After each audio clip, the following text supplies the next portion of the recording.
Santo Antônio de Lisboa, de Pádua, do Brasil. Olá, pessoal! O que se esconde por trás dos inúmeros prodígios e favores que Santo Antônio faz aos homens? Você sabe por que Santo Antônio foi chamado de meu bispo por São Francisco de Assis e que fez uma mula adorar o Santíssimo Sacramento? Não?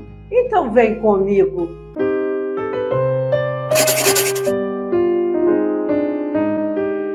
Frei Antônio foi a Roma para tratar de questões referentes à ordem franciscana. Lá pregou para o Papa e a assembleia de cardeais que o escutavam encantados.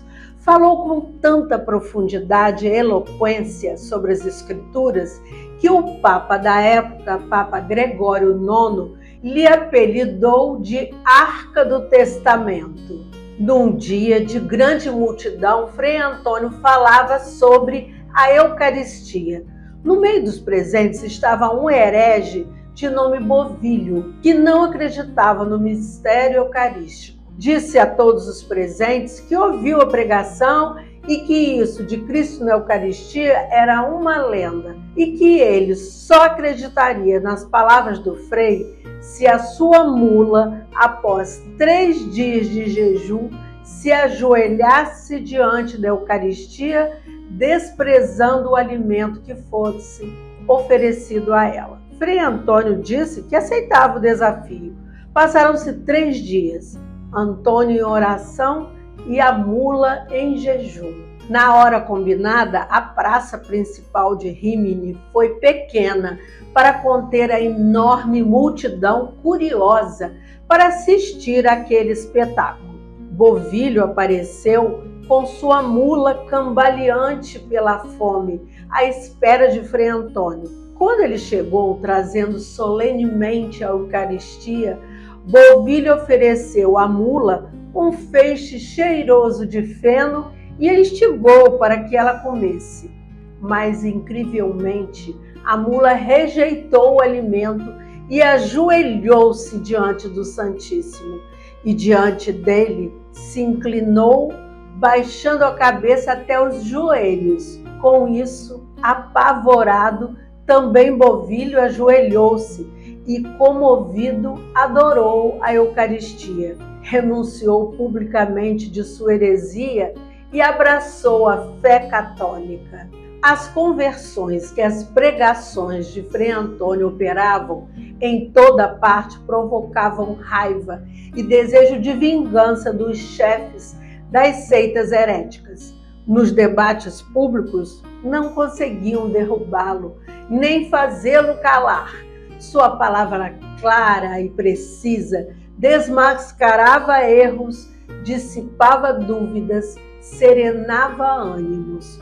Os aplausos dos ouvintes eram sempre e todos só para o Frei Antônio. Mas o que fazer para impedir as crescentes deserções dos hereges que voltavam ao rebanho de Cristo? Pensaram então em matar Frei Antônio, utilizando um recurso muito usado nos tempos antigos e que quase sempre alcançava êxito: envenená-lo. Certo dia, um pequeno grupo de hereges cultos fingiu pedir esclarecimentos a Frei Antônio sobre algumas dúvidas a respeito da bondade de Deus. Como eram muito ocupados e não dispunham de muito tempo, insistiram para que o Frei Antônio fosse fazer uma refeição com eles. Assim poderiam conversar. O Frei aceitou. Quando a conversa já chegava ao auge, serviram a Frei Antônio uma perdiz, uma ave. O dono da casa disse então que haviam preparado só para ele. Foi a única que o seu servo conseguiu pegar durante a caça do dia anterior. Frei Antônio olhou a caça atentamente. Depois, como se tivesse sido inspirado por Deus, perguntou por que queriam o envenenar. Disse que tinha aceito o convite como amigo. Mesmo sem partilhar as mesmas ideias, não eram tão inimigos a ponto de se odiar assim.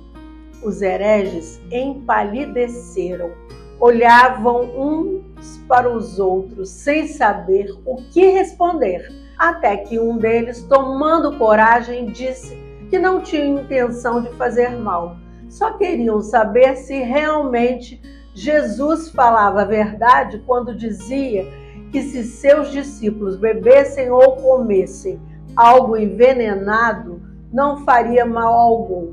Mas Deus estava com Frei Antônio. Agora os hereges tinham certeza disso. O próprio São Francisco de Assis, ao saber que Frei Antônio era um profundo conhecedor de teologia e ao mesmo tempo tinha uma vida de humildade e oração, confiou-lhe a missão de iniciar um centro de estudos em Bolonha para ensinar teologia aos frades. Em uma breve carta a Frei Antônio, a quem ele chama de meu bispo, Francisco condicionou o estudo da teologia ao cultivo da vida de oração. Vemos que, inclusive para Francisco, Santo Antônio foi um exemplo de quem soube conciliar o estudo e a oração, o conhecimento e a piedade, pois sabia que não estudava para si mesmo, mas para servir a Deus, pela pregação do Evangelho, a fim de tirar do erro os hereges e instruir no caminho da verdade os fiéis. E lá foi Frei Antônio a ensinar teologia aos frades em Bolonha, por lá permanecendo durante todo o ano de 1223. Por hoje é só. Até o próximo capítulo.